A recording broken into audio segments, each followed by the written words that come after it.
এক লোক মক্কা শরীফে হজ করতে গেছে।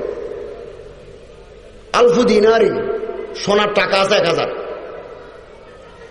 দিনার, সোনার টাকা, দিরহামুল রুফার টাকা, ফালুসুন তামার টাকা। হজ করতে লাগে 5 দিন।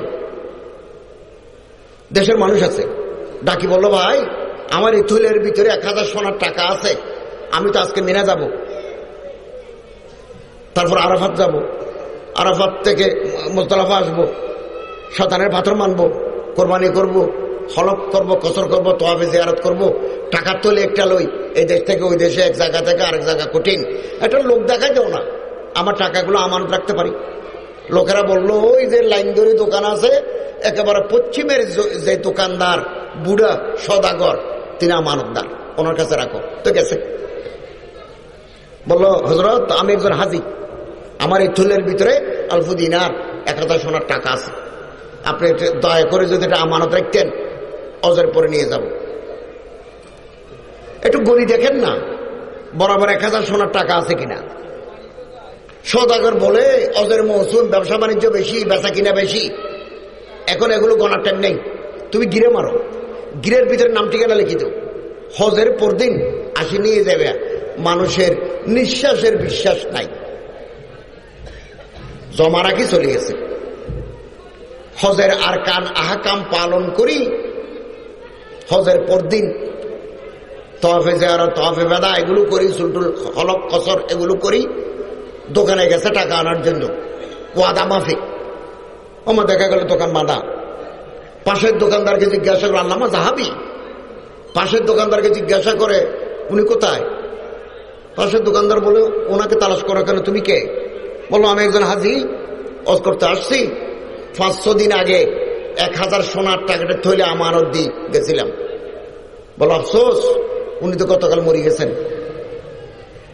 হারামে জানাজা হই জান্নাতুল বকিতে দফন হয়ে গেছে। তখন হাজি সাহেব কাঁদি উঠলো, হায় রে, আমি তো এখনো মদিনা যাই নাই।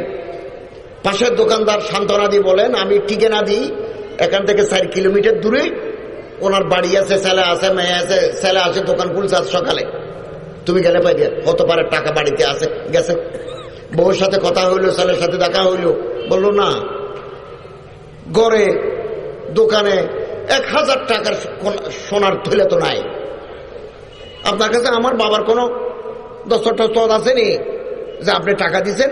বললো না, এরকম তো কোনো কাগজও নাই। বললো, তাহলে চাচা আমারে মাফ করে দিবেন। একেবারে হাউ মাউ করে হাজি সাহেব কাঁদি উঠল। কাবা শরীফে আসি, তওয়াফ করে,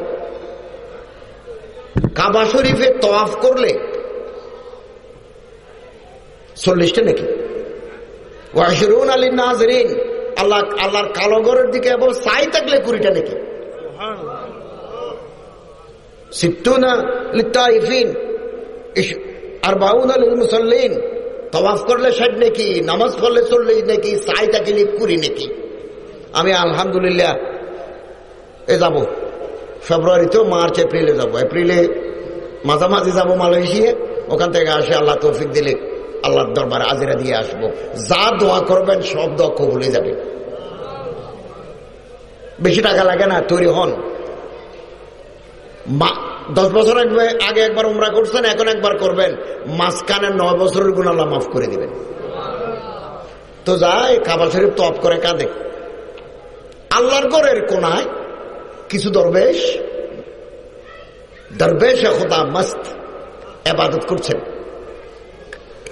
কান্নার আওয়াজ শুনি, তারা বাইরে আসছে। কি ব্যাপার, এভাবে কাঁদে কেন? ওমা দেখে এক মানুষ, আজি সাহেব চুল নাই, জি অজের মজুরে যাদের চুল নাই তারা আজি তওয়াফ করে এভাবে মাথা ঘুরায়। কাছে আসি, বলে, তাআল ইয়া হাজ, কাঁদতেছো কেন? বলো, হযরত আসমান ভাঙি পড়ছে আমার মাথার উপর, যার কাছে টাকা জমা রাখছে উনি মরে গেছেন, ছেলে মেয়েরা জানে না, এখন আমি তো শেষ।